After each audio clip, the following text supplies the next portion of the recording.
Magandang hapon mga kabay. So meron pa akong estimate dito. Job number 39549 letter D. Ang model ito mga kabay is HR263 rotary hammer ng Stanley.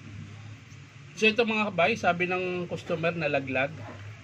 Kaya po nabali yung handle. Ayan. So ayan, nakasaksak po yan. Titesting natin kung gumagana pa. Gagloves lang tayo mga kabay dahil baka may mahawakan tayo.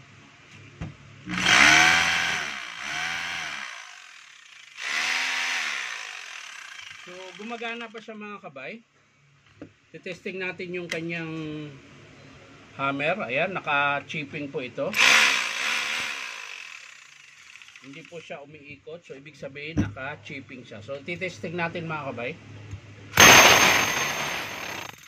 So malakas pa po yung chipping niya. Lagay natin sa hammer.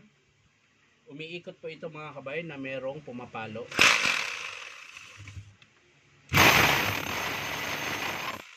So malakas pa po. Lagay natin sa drill. Ito naman yung umiikot na wala siyang pumapalo.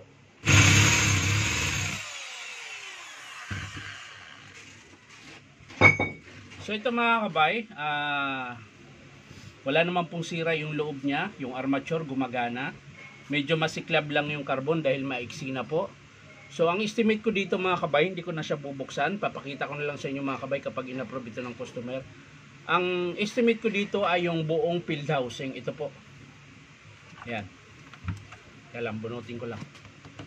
Ayan. Ito pong buong field housing na to. Ito. Yan po yung estimate ko dito. Maiiwan yung takip.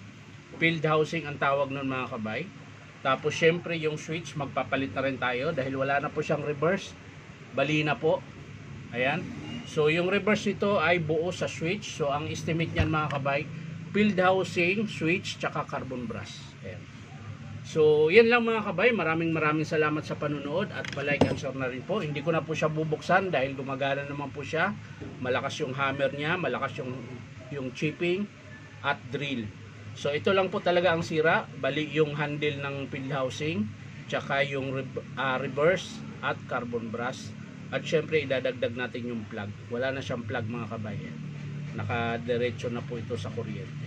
So yan lang mga kabay, maraming salamat sa panunood at palike and share rin po. At syempre po, baka naman pwede makahingi sa inyo na isang subscribe dito po sa aking YouTube account na Inong Tamay.